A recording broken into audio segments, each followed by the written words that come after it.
the Good Friday. Makanya dikatakan walaupun seolah-olah tampaknya kekalahan di salib, ini bagi orang Kristen, bagi orang percaya, it's a Good Friday. Karena yang dia lakukan di kayu salib, waktu dia katakan selesai, itu artinya hukuman dosa yang adalah maut dihapus sama dia. Dihapus.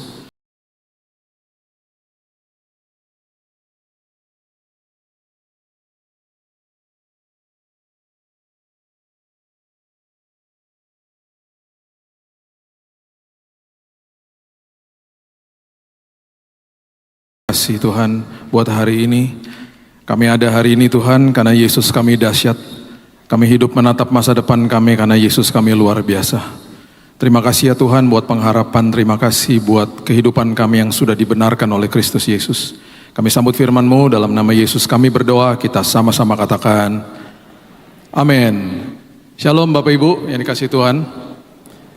Sebelumnya saya mau bilang terima kasih buat doa-doanya, karena tahun lalu saya minta Bapak Ibu doakan saya dan istri saya, karena waktu itu anak bungsu kami akan pergi meninggalkan kami dan kami akan jadi sendiri lagi, berduaan lagi.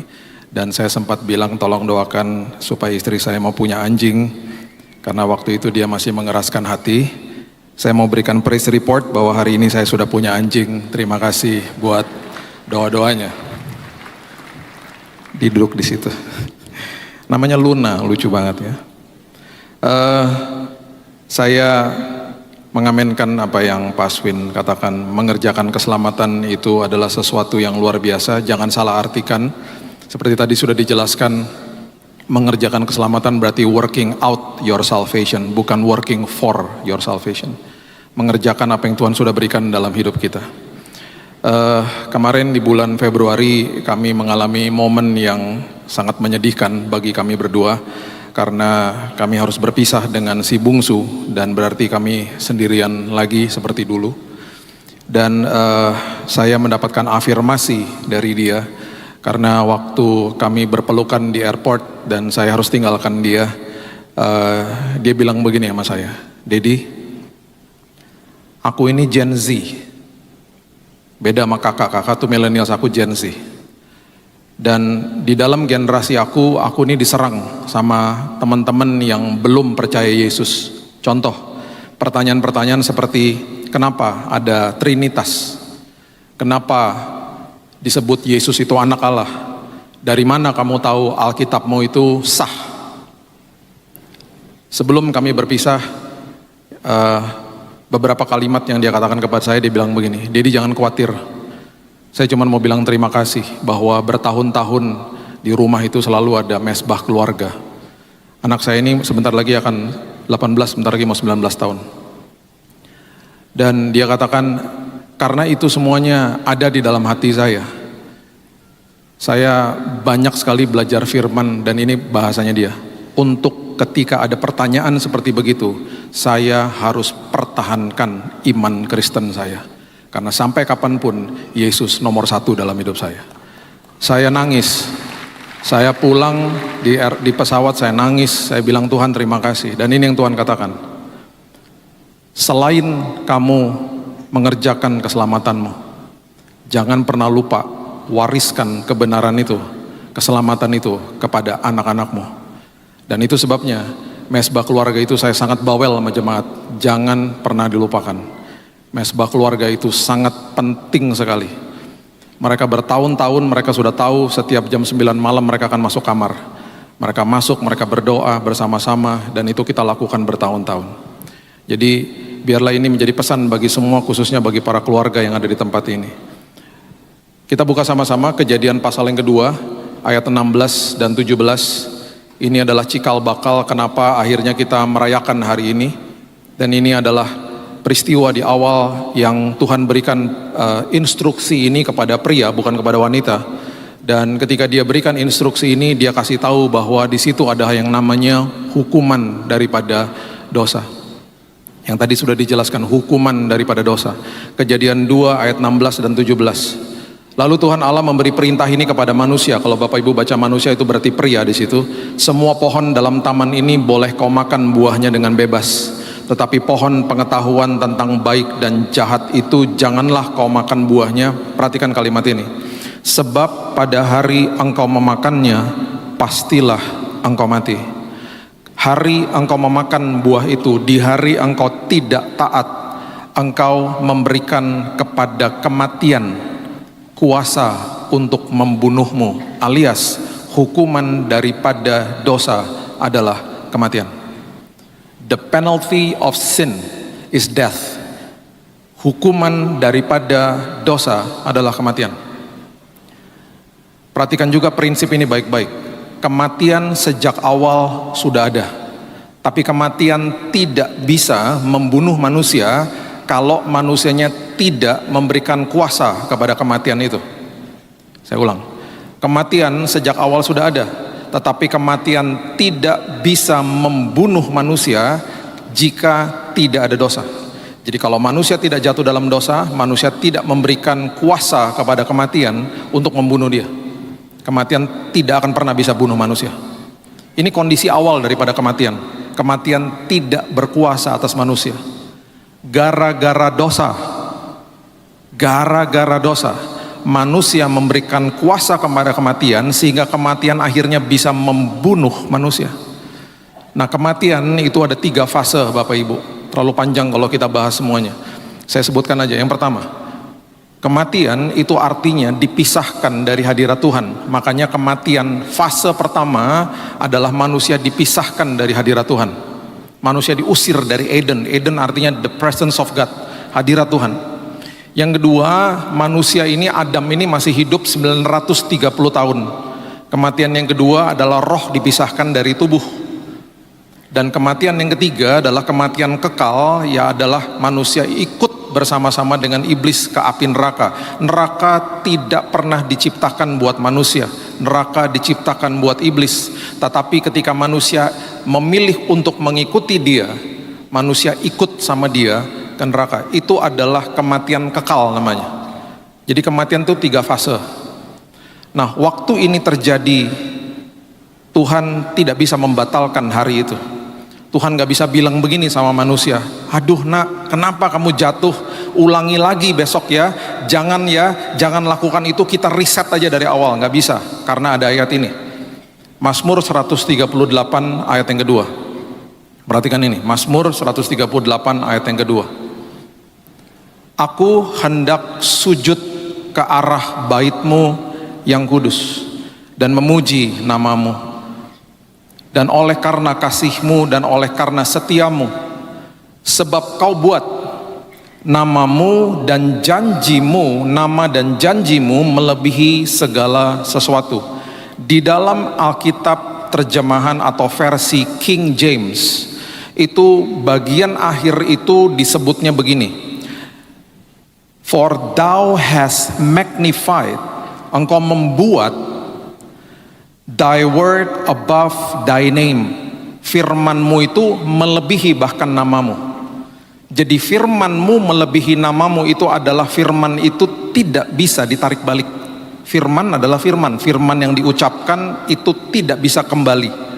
Dan makanya dikatakan tidak pernah akan bisa kembali dengan sia-sia. Karena firman itu adalah sesuatu kehidupan yang diucapkan oleh Tuhan sendiri. Itulah yang namanya kedaulatan Tuhan, sovereignty of God. Itu nggak bisa diganggu gugat. Firman adalah firman. Tuhan nggak bisa begini, whoops, kita ulang ya, nggak bisa. Jadi waktu manusia memberikan kuasa kepada kematian, prosesi daripada Good Friday yang kita rayakan hari ini mulai terjadi di sorga. Itu sebabnya Tuhan ingin berkomunal dengan manusia. Tuhan akhirnya mengatakan kepada manusia untuk membuat tempat-tempat pada saat itu, karena dia rindu berkomunal dengan manusia, tapi nggak bisa Bapak Ibu. Kenapa? Karena harus ada prosesi-prosesinya, harus ada imam besar, harus ada pengorbanan-pengorbanan, karena hadirat Tuhan nggak bisa manunggal sama manusia. Karena manusia sudah mengalami kematian. Itu namanya hukuman dosa. Yang terjadi adalah dengan semua keribetan ini, kalau kita baca Imamat, terjadilah yang pertama itu namanya kemah suci atau tabernakel Musa. Di situ harus dibuat yang namanya ruang maha kudus. Kita kalau baca juga ngejelimet. Kemudian harus ada sang imam besar yang mewakili menjadi mediator bagi manusia, karena manusianya nggak bisa ketemu sama Tuhan. Itu pun imam besar harus menguduskan dirinya supaya dia tidak mati di hadirat Tuhan. Kalau kita mengerti ini juga jangan pernah mengerti dengan salah. Tuhan tidak pernah bunuh manusia ketika manusia berhadapan sama dia. Yang terjadi adalah ketidakkudusan manusia dilumat sama kekudusan Tuhan.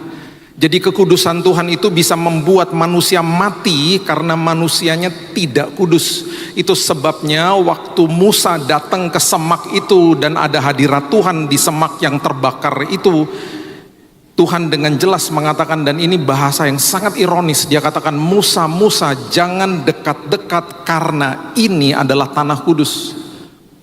Harusnya kan kalau jangan dekat-dekat ini bahaya buat dirimu. Ini enggak, ironis. Ini tanah kudus, itu sebabnya kamu jangan dekat-dekat. Karena manusia belum bisa menunggal dengan Tuhan, karena masih ada hukuman dosanya, manusia terpisah dari Tuhan. That's the penalty of sin. Itu sebabnya kalau kita mengerti ini, kita akan apresiasi luar biasa hari ini, the Good Friday. Makanya dikatakan walaupun seolah-olah tampaknya kekalahan di salib, ini bagi orang Kristen, bagi orang percaya, it's a Good Friday. Karena yang dia lakukan di kayu salib, waktu dia katakan selesai, itu artinya hukuman dosa yang adalah maut dihapus sama dia. Dihapus. Itu sebabnya dikatakan Good Friday, karena hukuman dosanya dihapus. Dan itu sebabnya orang Kristen, orang yang menerima Yesus sebagai juru selamat, dengan bangga dia bisa katakan, kehidupanku, keselamatanku, kehidupan kekalku dijamin oleh Yesus sendiri, dan hidupku penuh pengharapan. Dengan kepastian dia bisa ngomong begitu. Orang Kristen gak akan pernah bilang begini, mudah-mudahan nanti saya diselamatkan. Tidak, orang Kristen akan ngomong, karena ada pengorbanan Yesus, karena hukuman dosa dihapus sama dia, saya punya pengharapan yang tidak pernah mungkin bisa mengecewakan saya. Itu yang terjadi. Nah, ketika itu kita pahami, yang harus juga kita pahami hari ini, ada perbedaan antara hukuman dosa dengan kuasa dosa. Kuasa dosa itu pun sudah dilucuti di kayu salib, namun kuasa dosanya, hadirat daripada kuasa dosa masih ada karena iblisnya masih berkeliaran dengan waktu yang sangat terbatas. Itu kita harus bisa bedakan. Hukuman dosa saya yang adalah maut dihapus. Saya punya hidup pengharapan yang luar biasa. Satu hari kelak saya tutup mata di bumi, saya bangkit di pangkuan Bapa di sorga. Saya punya pengharapan yang tidak pernah mungkin mengecewakan, kehidupan saya kekal bersama-sama Tuhan. Hukuman dosa dihapus. Tapi kuasa dosa hari ini masih ada. Coba perhatikan kalimat ini. Kolose pasal yang kedua ayat 14 dan 15. Kolose pasal yang kedua ayat 14 sampai 15. Dengan menghapuskan surat hutang yang oleh ketentuan-ketentuan hukum mendakwa dan mengancam kita, dan itu ditiadakannya dengan memalukannya pada kayu salib. Itu hukuman dosa dihapus. Semua yang didakwakan atas kita dihapus di kayu salib. Tapi perhatikan ini, ia juga telah melucuti pemerintah-pemerintah dan penguasa-penguasa dan menjadikan mereka tontonan umum dalam kemenangannya atas mereka. Dengan kata lain, di kayu salib iblis dilucuti, dikalahkan di kayu salib. Itu sebabnya kita diberikan kemenangan hari ini. Tapi Pak, kan saya masih merasakan ada cobaan setiap hari. Saya masih diganggu dengan pikiran-pikiran dosa dan dituduh tentang masa lalu saya, Pak. Saya kan masih berhadapan sama penyakit, Pak. Saya masih berhadapan sama, kadang-kadang kan ada kecelakaan, bencana dan lain sebagainya, bahkan kejahatan, Pak, di dalam dunia ini. Itu karena iblisnya masih berkeliaran, makanya kuasa dosanya masih ada. Tapi karena dia sudah dikalahkan, kita hari ini sebagai orang percaya kembali diberikan otoritas dan kuasa sama Tuhan. Dia bilang begini, hati-hati ya nak, dia masih ganggu kamu setiap hari, tapi aku sudah mengalahkan dia. Ini kuasa dan otoritas. Kalau dia ganggu kamu, cepat-cepat berseru dalam nama Yesus. Dalam nama Yesus. Supaya engkau menghadapi masalahmu, menghadapi apapun yang kau hadapi, engkau berhadapan dengan iblis dan engkau sudah aku berikan kemenangan. Tapi kuasa dosanya masih ada. Pertanyaan yang paling penting, kenapa sih Pak kuasa dosanya masih ada? Kenapa nggak iblisnya dicampakkan aja segera ke neraka? Nggak bisa. Sekali lagi, your word is above your name. Firman-Nya melebihi namanya. Dari awal manusia sudah diberikan kebebasan untuk memilih. Kalau iblis langsung dimasukkan ke neraka, manusia hari ini nggak punya pilihan. Manusia hanya bisa memilih Tuhan saja, dan itu bukan kasih yang sebenarnya. Dan itu berarti Tuhan ciptakan robot. Semua manusia dipaksa untuk ikut dia. Dia dibiarkan ada supaya manusia bisa memilih, ini kejahatan, ini keselamatan, ini iblis, ini sorga, ini neraka, ini sorga. Manusia diperhadapkan dengan pilihan, dan itu sebabnya hari ini dia katakan kepada kita, nak, kamu tuh mewarisi bumi, kolonisasilah bumi, supaya orang yang belum percaya kepada saya lihat Yesus dalam hidupmu, supaya mereka mengambil keputusan untuk mau percaya kepada saya. Saya akan terus kasih mereka kesempatan sampai saya nanti datang untuk yang kedua kali. Itu sebabnya iblisnya masih ada. Tapi selama dia ada, karena kuasa dosanya masih ada, kita juga diberikan kemenangan. Kalau ada apa-apa, nak, ingat setiap hari ini firmanku dan ini otoritas yang aku berikan, sebut dalam namaku. Engkau mengalami kemenangan. Apapun itu, nak, ingat kuasa dosa masih ada. Itu sebabnya berhati-hatilah. Makanya tadi sudah dijelaskan, kerjakan keselamatanmu karena kuasa dosanya masih ada. Working out your salvation. Jadi nggak bisa males-malesan. Setiap hari kemenangan kemarin nggak bisa dibawa ke hari ini. Hari ini ada pergumulan yang baru lagi, dan sekolah kehidupan terus sampai Tuhan Yesus datang. Dan itu yang terjadi, dan itu yang harus kita pahami. Oke, setelah kita mengerti itu, sekarang kita juga harus mengerti begini. Kan His word above His name. Kan firman-Nya melebihi segala-galanya. Sekarang pertanyaan saya, waktu Yesus berhadapan sama kematian di Jumat Agung ini, kematian tidak bisa bunuh dia. Kenapa? Karena satu-satunya pribadi yang berjalan di muka bumi ini yang tanpa dosa cuma Yesus. Karena dia hidup tanpa dosa dan tidak ada dosa di atas dirinya, kematian gak bisa bunuh dia. Dan dia harus konsekuen dengan hal itu, karena dia menjelma jadi manusia.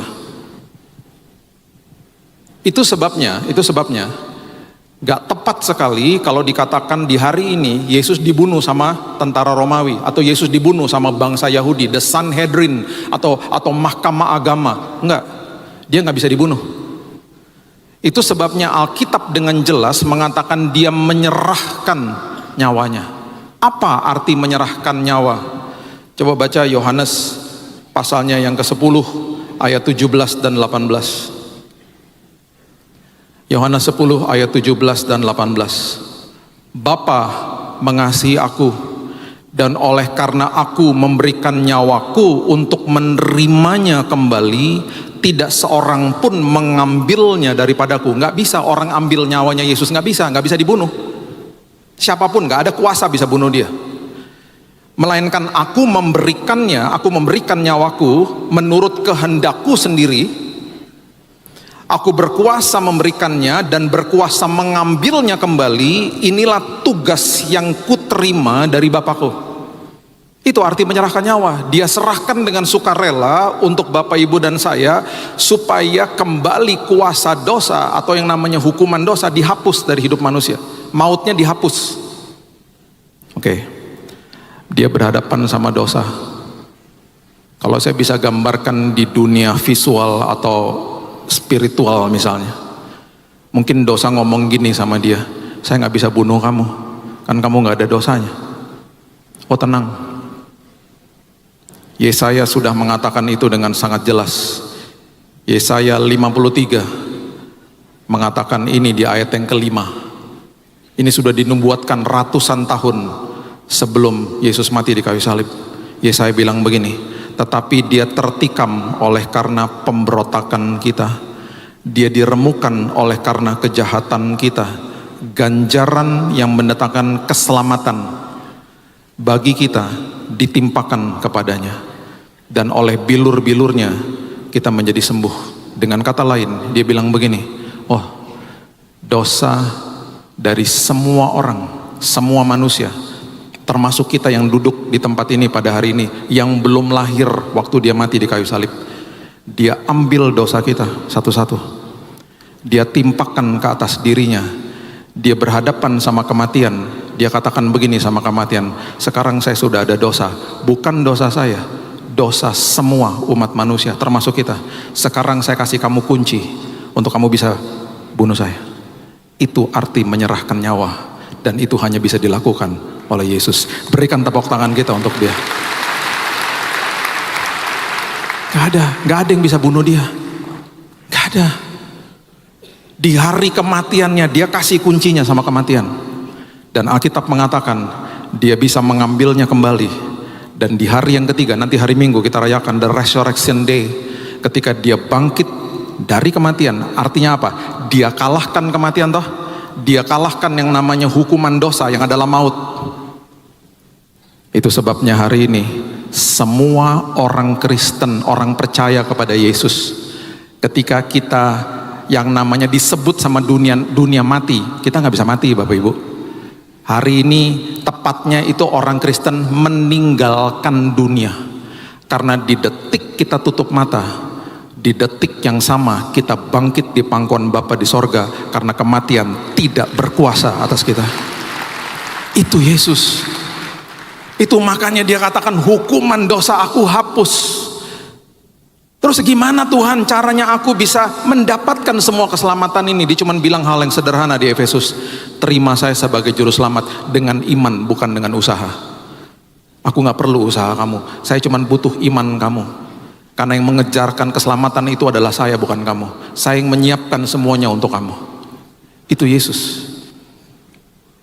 Itu sebabnya Bapak Ibu, marilah kita dengan kebanggaan yang luar biasa hari ini mengerti bahwa ada sebuah pesan yang luar biasa, yang indah, bahwa yang namanya hukuman dosa sudah dihapus. Coba Bapak Ibu sekarang klik di HP masing-masing, mungkin kalau pegang HP-nya, kalau di Alkitab konvensional mungkin nggak bisa diklik. Kata tabir pertama kali, kalau kita klik di HP kita pasti akan keluar di Keluaran pasalnya yang ke-26 ayat yang ke-31. Kata tabir itu artinya pemisah antara Tuhan dengan manusia. Saya cuma memberikan gambaran ini singkat aja. Di tabernakel Musa, di tempat di mana Tuhan mau bertemu dengan manusia, terlalu panjang ceritanya, itu ada pemisah antara manusia dengan Tuhan. Dan yang hanya bisa masuk ke belakang tabir, ke belakang horden, itu hanya imam besar yang merupakan mediator bagi manusia, yang bisa masuk ke dalam ruang maha kudus setahun sekali di hari pendamaian. Keluaran 26 ayat yang ke-31, haruslah kau buat tabir dari kain ungu tua, ungu muda, kirmisi, lenan halus, dipintal benangnya haruslah dibuat dengan ada kerubnya, buatan ahli tenun. Ribet kalau dibaca semuanya, prosesinya panjang, tebelnya luar biasa. Perhatikan ayat yang ke-33, firman Tuhan dengan jelas katakan begini, Keluaran 26 ayat 33, haruslah tabir itu kau gantungkan, horden itu digantung pada kaitan penyambung tenda, dan haruslah kau bawa tabut hukum ke sana. Tabut hukum itu tabut perjanjian, lambang daripada hadirat Tuhan. Semuanya serba fisik pada saat itu, sehingga tabir itu menjadi pemisah. Tabir itu, horden itu jadi pemisah antara tempat kudus dan tempat maha kudus. Imam besar masuk, dia buka tabirnya, dia masuk ke dalam, tabirnya ketutup lagi, pemisah. Kalau kita hidup saat itu, kita nggak bisa ikutan ke sana, karena itu tugasnya imam besar. Imam besar kalau nggak kudus juga bisa mati di dalam. Oke, Kita sudah ngerti itu paling ringkas sudah tentang tabir di perjanjian lama. Kalau Bapak Ibu sekarang klik kata tabir yang keluar di perjanjian baru, pasti akan bawa kita ke Matius pasal yang ke-27. Dan itu akan ada di ayatnya Matius pasal yang ke-27. Coba lihat ya. Matius 27 ayatnya yang ke-50 sampai 51. Waktu Yesus menyerahkan nyawanya, ini yang terjadi. Yesus berseru pula dengan suara nyaring, lalu menyerahkan nyawanya. Dan lihatlah, tabir bait suci terbelah dua, bukan dari bawah, dari atas Bapak Ibu, ya, sampai ke bawah. Terjadi gempa bumi dan bukit-bukit batu terbelah. Yang saya cuma memberitahu kepada kita, waktu dia masuk sebagai imam besar, dia berfungsi menjadi imam besar bagi kita, mediator antara Tuhan dengan kita, memperdamaikan manusia dengan Tuhan. Yang dia lakukan seolah-olah seperti imam besar di perjanjian lama, dia buka tabirnya. Kali ini bukan dia buka tabirnya. Kalau dulu tabirnya dibuka kemudian ditutup kembali dan orang gak bisa lihat. Kali ini tabirnya dirobek dari atas sampai bawah. Itu beratnya luar biasa, tebalnya luar biasa. Yang robek adalah sorga sendiri. Artinya hari ini tidak akan ada lagi pemisah antara Tuhan dengan manusia. Makanya dia bilang begini, engkau bisa datang ke hadiratku kapan saja, di mana saja, dalam kondisi apa saja, aku akan peluk dirimu. Karena tidak ada pemisah antara Tuhan dengan manusia. Orang yang sedang sakit di tempat tidur gak perlu berlutut. Tuhan gak lihat yang namanya formasi daripada doanya. Dia bilang, Tuhan, aku berseru dari tempat tidurku, Tuhan jawab doaku. Hadirat Tuhan ada di situ. Akses langsung kepada dia. Dan yang membuat saya merinding itu adalah di Ibrani pasalnya yang ke-6, ayatnya yang ke-19 sampai 20. Ibrani 6 ayat 19 dan 20 mengatakan begini, pengharapan itu adalah sauh yang kuat dan aman bagi jiwa kita. Dulu pengharapannya manusia nggak aman dalam tanda kutip, karena manusia berhadapan sama Tuhan bisa mati, seperti Musa dikatakan jangan dekat-dekat. Makanya ditabiskan di ayat ini, pengharapan manusia tuh aman bagi jiwa kita hari ini. Karena kita bisa menunggal dengan Tuhan yang telah dilabuhkan sampai ke belakang tabir. Sampai ke belakang tabir. Artinya apa? Pengharapan saudara sama saya. Dibawa sama Yesus. Kamu butuh apa nak? Yang paling nomor satu kamu butuhkan adalah keselamatan. Aku bawa pengharapanmu ke belakang tabir. Berhadapan dengan takhta kasih karunia Bapa di sorga. Dan bukan hanya itu saja, perhatikan kalimat ini. Di mana Yesus telah masuk sampai ke belakang tabir, dirobek tabirnya sebagai perintis bagi kita. Ketika ia menurut peraturan Melkisedek menjadi imam besar sampai selama-lamanya. Kata perintis itu artinya prodromos. Prodromos itu artinya orang yang masuk ke dalam sebuah kota dan berteriak kepada seluruh rakyat, woi, orang penting sebentar lagi akan lewat. Perdana Menteri mungkin lewat, permaisuri mungkin lewat, raja mungkin lewat. Orang satu kota itu akan ada di pinggir jalan dan mereka akan tepuk tangan mengeluhkan orang penting itu datang. Bapak Ibu tahu apa yang terjadi? Yang ayat ini maksudkan.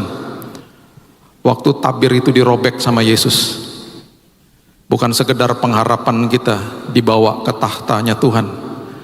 Yesus berteriak kepada seisi sorga, sebentar lagi ada orang penting mau masuk ke dalam hadirat Tuhan. Siapa? Saudara dan saya. Berikan tepuk tangan kita untuk dia. Bukan sekedar pengharapan kita dipegang tangannya. Dia bilang begini, yuk nak ikut aku masuk ke dalam. Kita kalau nggak ngerti bilang, nggak bisa Tuhan, aku nggak layak, aku banyak dosanya, masa laluku buruk Tuhan. Siapa bilang? Katanya manusia Tuhan dihakimi. Di hadapanku, karena ada kekudusan dan kesempurnaan, aku melihat engkau setiap hari sempurna karena karyaku selesai di kayu salib. Kamu gak usah khawatir tentang hidupmu, tentang masa lalumu dan lain sebagainya. Sini aku bawa masuk ke dalam hadirat. Tapi nanti aku mati Tuhan, seperti Musa dikatakan. Siapa bilang? Tabirnya sudah aku robek. Engkau dan sekarang hari ini engkau dan keluargamu punya akses langsung kepada Bapa di sorga. Dibawa masuk Bapak Ibu. Itu sebabnya hari ini dimanapun kita berada, jangan pernah bilang ini, aku berdosa Pak, saya nggak mau ke gereja.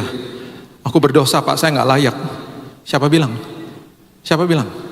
Makanya saya paling nggak setuju kalau ada orang berdoa di mimbar bilang ini, Tuhan layakan kami kalau kami memulai ibadah kami. Harusnya doanya gini, Tuhan terima kasih bahwa kami sudah dilayakan, kami melakukan ibadah ini karena kami sudah dilayakan ribuan tahun yang lalu di kayu salib. Akses langsung kepada Dia. Ketika kita sudah mengerti ini, saya akan tutup dengan ini ya. Ini kan vertikalnya ya Bapak Ibu ya. Sekarang kita masuk ke dalam horizontal ya, saya tutup sama ini ya. Itu vertikalnya, kita terima dari Dia, terima Yesus sebagai juru selamat. Ketika masuk ke dalam hubungan horizontal hari ini, Alkitab selalu mengajarkan mulai dari titik memberi. Kalau kamu sudah dapat yang terbaik, memberilah. Dan ada satu kalimat yang luar biasa yang Yesus selalu ajarkan sampai titik darah penghabisan di kayu salib. Itu namanya meekness, kelemah lembutan, yang sering kali nggak dibahas sama banyak orang. Padahal di Matius pasal yang kelima ayat yang kelima dengan sangat jelas mengatakan begini. Matius pasal yang kelima ayat yang kelima, berbahagialah orang yang lemah lembut karena mereka akan memiliki bumi. Kata memiliki bumi itu artinya kita punya otoritas atas bumi ini. Kita menjadi orang yang berpengaruh atas bumi ini, bukan karena kita maksa untuk jadi pengaruh, karena orang minta dipengaruhi sama kita. Itu artinya. Bahasa aslinya adalah klenoromeno, itu bahasa Yunaninya. Itu artinya kita tanpa melakukan usaha apapun gitu ya. Kalau kita udah meekness, kita lemah lembut, orang nanya sama kita, orang minta pendapat, orang bahkan mencontoh hidup kita, akhirnya begitu. Lemah lembut. Ini aneh, karena ternyata yang Dia lakukan selama prosesi ke kayu salib, lemah lembut. Perhatikan kalimat ini, lemah lembut. Itu bahasa Inggrisnya adalah meekness. Dan meekness itu artinya adalah bisa balas tapi nggak mau balas, bisa bela diri tapi nggak mau bela diri, karena biarkan Tuhan yang bela. Bisa balas tapi nggak mau balas. Coba lihat Matius pasal yang ke-26. Yohanes 18 dulu deh. Yohanes 18 ayat 4 sampai 6, coba lihat ini. Maka Yesus yang tahu semua akan menimpa dirinya, maju ke depan dan berkata kepada mereka, siapakah yang kamu cari? Ini di Taman Getsemani toh, Yudas datang, imam-imam kepala datang, prajurit datang, nyari Dia. Jawab mereka, Yesus dari Nazaret. Katanya kepada mereka, akulah Dia. Dia cuma ngomong gini, akulah Dia. Yudas yang mengkhianati Dia berdiri juga di situ bersama-sama dengan mereka. Ketika Ia berkata kepada mereka, akulah Dia, perhatikan ini, mundurlah mereka dan jatuh ke tanah. Dia cuma ngomong, akulah Dia. Mental. Ini cuma dikasih tahu ya, the glimpse of His power. Cuma dikasih tahu sedikit dari kuasanya Dia yang luar biasa. Itu namanya meekness. Alkitab lagi kasih tahu, mempertontonkan kepada kita, oh Dia bisa balas, oh Dia bisa pertahankan diri, oh Dia bisa batalin prosesi penyalipan. Tapi Dia nggak mau. Itu arti kelemah lembutan, dan itu yang diajarin kepada kita hari ini. Coba lihat Matius pasal yang ke-26 ayat 51 sampai 53, coba lihat. Tetapi seorang dari mereka, Matius 26 ayat 51, yang menyertai Yesus, Petrus, kita udah tahu ya, mengulurkan tangannya, menghunus pedangnya, menetakkannya kepada hamba imam besar hingga putus telinganya. Hamba imam besar Malkus, jahat sebenarnya nih. Dia ambil pedang, dia putusin telinganya. Bapak Ibu, itu hamba imam besar Malkus, itu orang kerja di bait Allah, orang yang defect secara fisik, nggak boleh kerja lagi di bait Allah. Dengan kata lain, lo nggak bisa pelayanan lagi lo. Itu manusia masih melakukan begitu. Tapi Yesus nggak lakukan itu. Dia bilang begini, maka kata Yesus kepadanya, masukkan pedang itu kembali ke dalam sarungnya, sebab barang siapa menggunakan pedang akan binasa oleh pedang. Di Injil yang lain, telinganya dipasang lagi. Dengan kata lain Yesus bilang, silahkan, kamu masih bisa pelayanan. Yang tentukan kamu pelayanan itu saya, bukan manusia. Itu Tuhan.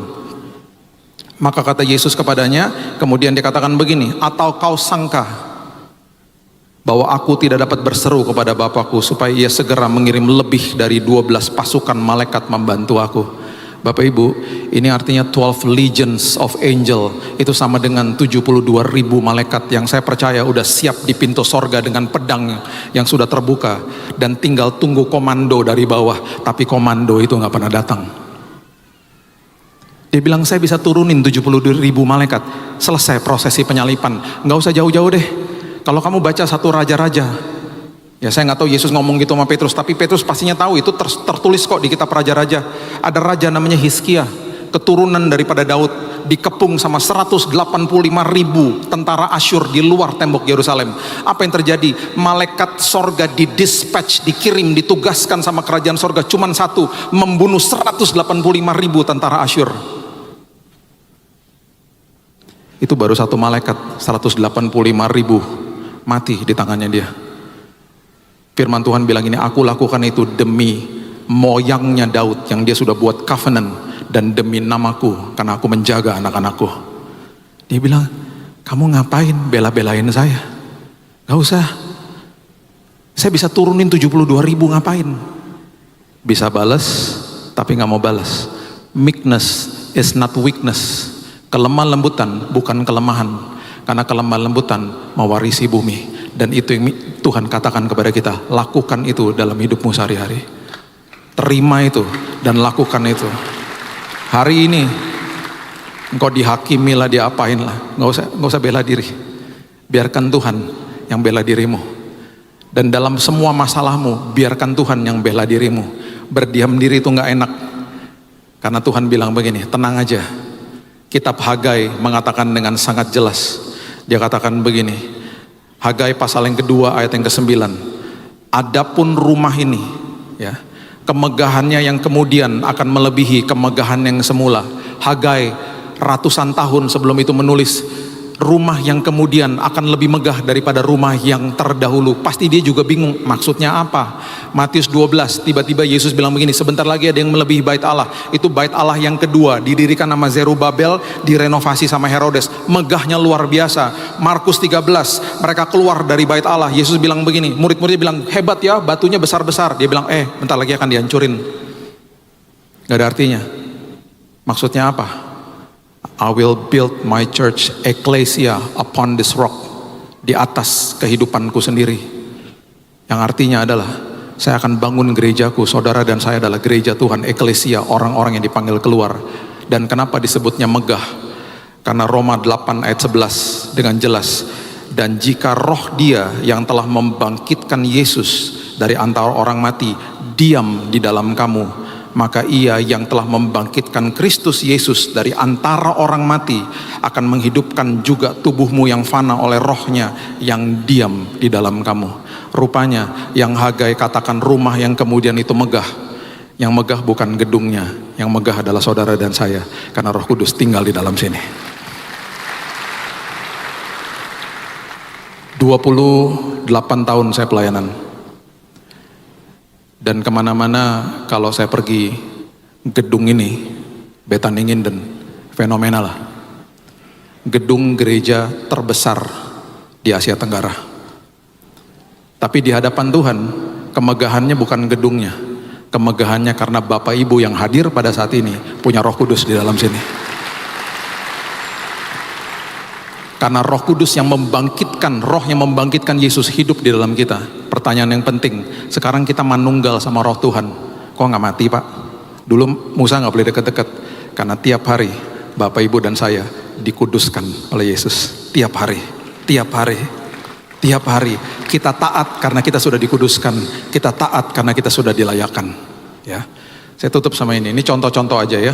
Efesus 5 ayat 25. Efesus pasal yang kelima ayat yang ke-25. Ini contoh aja ya. Contoh daripada yang namanya meekness atau kelemah lembutan. Dan saya harapkan ini bisa kita bawa pulang. Hai suami, khususnya suami-suami juga ya.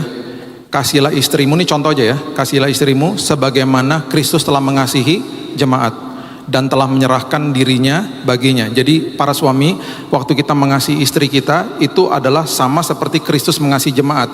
Kristus mengasihi jemaat dengan dikatakan menyerahkan dirinya, berarti Yesus itu mati bagi jemaatnya toh. Jadi caranya kita mengasihi istri itu sama seperti Yesus menyerahkan diri untuk jemaatnya, untuk kita semuanya. Dia mati di kayu salib. Berarti Bapak Ibu, waktu kita masuk ke dalam pernikahan, itu sebenarnya adalah proses bunuh diri. Kita mati sama daging kita. Jadi ini hanya contoh aja, ini contoh meekness, contoh kelemah lembutan. Ya, ini terjadi 20 tahun lalu. Saya nggak bisa lihat istri saya, jadi ya udahlah nggak apa-apa, lebih aman begitu ya. Saya mau ngomongin dia soalnya. Ini kejadian 20 tahun yang lalu ya. Istri atau wanita atau suami ya, wanita tuh punya kehebatan di mulut sama telinga toh. Kalau pria itu punya kehebatan di mata sama perut. Perutnya itu kalau diisi makanan langsung pikiran terbuka, sama matanya hebat. Makanya Google Map itu biasanya dikuasai sama pria-pria. Dia tahu arah. Ya ada sih beberapa pria yang nggak bisa. 20 tahun lalu lah. Kita masuk ke basement di sebuah mall. Ke mall itu biasanya istri akan jalan duluan. Karena pria nggak suka ke mall. Nanti kalau pulang formasi berubah. Pria jalan duluan, istri di belakang. Ya, ini istri jalan duluan. Cari tempat masuk. Pria akan lihat apa? Patokan-patokan supaya nanti bisa balik ke tempat parkir dan dapat mobilnya lagi toh. Kita lihat patokan. Istri enggak, dia lihat pintu masuk ke mall. Naik lift. Pria kembali melihat patokan-patokannya, pulangnya nanti seperti apa. Ketika pintu lift kebuka di ground, biasanya wanita-wanita udah langsung nyosor keluar karena nyari kode-kode diskon ada di mana. Ada amin wanita-wanita? Pria-pria nggak lihat diskon, dia akan lihat toko terdekat dengan lift tersebut supaya nanti kalau pulang bisa lewat situ, betul ya? Oh ini tokonya ini, nanti aku pulang lewat situ. Pas mau pulang, saya mengarah ke lift tersebut. Istri bilang begini, bukan di situ sayang liftnya. Saya bilang di sini. Ini kan tokonya tadi. Enggak, bukan di situ. Bukan di situ. Di sini. Ini tokonya. Dari tadi juga kan kita perhatikan, ini tokonya, ini liftnya di sini, bukan. Di momen-momen seperti begitu, saya ingatkan diri saya, Tuhan, aku udah bunuh diri, Tuhan, bunuh diri, Tuhan, bunuh diri dari semua ego, semua kedagingan, Tuhan. Kesel nggak? Ya kesel lah. Istri terus ngomong toh, doa mulai berubah, Tuhan, bungkam mulutnya, Tuhan, bungkam mulutnya, bungkam Tuhan mulutnya. Dia terus ngomong, kita terus turun ke bawah, ya. Terus berjalan, dia terus ngomong di belakang. Mobilnya ketemu nggak? Ketemu. Saya bilang gini, ini mobilnya. Tahu nggak istri ngomong apa? Tadi nggak di situ. Emangnya dipindah-pindahin satpam? Dari tadi juga di sini mobilnya. Nggak di situ. Dengan kembali mengingatkan diri, meekness is not weakness, kelemah lembutan. Bisa membela diri tapi nggak usah bela diri. Ya udahlah, iyalah, mungkin juga tadi nggak di sini, tapi kan sekarang udah di sini ya, udah yuk pulang yuk gitu. Beres. Ya, jadi yuk, itu aja contoh aja ya, supaya kita paham bahwa kehidupan yang namanya kehidupan horizontal itu selalu dimulai dengan mementingkan kepentingan orang lain. Wanita juga punya kehebatan, kehebatannya di telinga sama di mulut. Kalau ngomong ribuan kata-kata per hari. Makanya kalau ngomong sama wanita lain itu bisa berjam-jam dalam satu topik. Masa sih? Kalau pria ngomong sama pria, kita punya kata sandi supaya cepat-cepat selesai teleponnya, yaitu kata siap. Siap bro, siap. Itu artinya udahan yuk, jangan lama-lama. Perhatikan wanita sama wanita nggak pernah pakai kata siap. Masa sih Ci, ya ampun, gitu. Pakai perasaan, ngomong bisa berjam-jam. Karena wanita membutuhkan kuota kata-kata yang banyak. Makanya ketika pria pulang dari kerjaan, wanita suka kasih kode supaya diajak ngobrol. Papa dari mana? Dari kantor lah, misalnya dari kebun binatang. Gitu. Pria suka kesel karena pria menganggap wanita atau istrinya curiga sama dia. Satu hari saya makan dengan hamba Tuhan, setiap kali istrinya ngomong diginiin, suruh diam. Lama-lama istrinya ngomong sendiri di meja makan. Saya pikir dia bahasa roh, tapi bukan, dia ngomong sendiri. Karena wanita membutuhkan kata-kata setiap hari. Nah ini sebentar lagi kita akan doa, sebentar lagi Bapak Ibu pulang ya. Kan jam makan siang toh. Pria-pria pasti langsung ke mobil karena kelaparan semuanya. Karena kekuatan yang salah satu selain mata adalah perut. Kalau dia makan, pikiran terbuka. Wanita istri-istri yang tidak diajak ngobrol di rumah, nyangkut di pintu gereja karena ketemu sama teman dari FA. Apa kabar? Ya ampun, udah lama gak ketemu. Ya ampun, suami di mana? Tahu biarin aja. Apa kabar? Dia ngobrol karena dia butuh ngobrol. Pria-pria yang kesel di mobil, saya cuma mau kasih pesan nanti ya, kalau sampai ada yang terjadi kayak gitu, jangan kirim anak wanita panggil mamanya, karena dia juga wanita. Mami, papi udah nungguin, tante apa kabar? Dia ajak ngobrol juga. Kirim pasukan Kopassus, anak pria. Saya nggak punya anak pria pak, pinjam anak orang lain. Mami, ayo papi udah kelaparan. Baik tante, udah mami jangan bawel lah mami Ini perbedaan. Dan hidup ini juga penuh dengan gesekan dan perbedaan. Tanpa kelemah lembutan kita tidak akan memiliki bumi. Kita mau memiliki pengaruh kepada anak-anak kita, lemah lembut seperti Yesus lemah lembut. Ya, saya percaya firman Tuhan hari ini membekali kita dan kita meninggalkan tempat ini dengan hati yang penuh dengan kebanggaan karena Tuhan kita hebat, Yesus kita hebat. Kita punya pengharapan di dalam Dia. Yes, berikan tepuk tangan untuk Tuhan kita. Haleluya. Tuhan terima kasih buat hari ini. Terima kasih buat firman-Mu ya Tuhan. Terima kasih buat Good Friday. Terima kasih Tuhan. Terima kasih Engkau menyerahkan nyawa-Mu buat kami. Terima kasih Tuhan. Hukuman dosa sudah dihapus. Bahkan iblis sudah dilucuti di kayu salib. Dia hanya bisa mengaum-ngaum seperti singa mencari orang yang dapat ditelan. Kami nggak dapat ditelan Tuhan. Karena kami punya kuasa dan otoritas Tuhan dalam hidup kami. Setiap hari firman-Mu menjadi penopang bagi hidup kami. Kami belajar kelemah lembutan dari Yesus. Engkau bisa balas Tuhan. Engkau bisa batalkan prosesi penyalipan. Tapi Engkau tidak lakukan itu. Itu semuanya Tuhan karena meekness, kelemah lembutan. Biarlah kami juga belajar. Kalau kami disakiti, kami dihakimi, apapun itu Tuhan, biarlah Tuhan kami berdiam diri dan biarlah Tuhan yang membela kami. Supaya kehidupan kami terus bisa memiliki bumi Tuhan, mewarisi bumi, inherit the world. Supaya dari kehidupan kami menjadi pengaruh bagi orang-orang di sekitar kami. Meteraikan firman ini ya Tuhan. Dan sekali lagi, thank you Jesus. Terima kasih Tuhan Yesus. Terima kasih Tuhan Yesus. Terima kasih Engkau selesaikan semuanya di kayu salib. Hanya di dalam nama Tuhan Yesus, nama yang berkuasa, nama yang memberikan kami otoritas, memberikan kami kuasa atas dosa hari ini. Di atas nama itu kami berdoa dan mengucap syukur senantiasa. Kita sama-sama katakan amin. God bless you.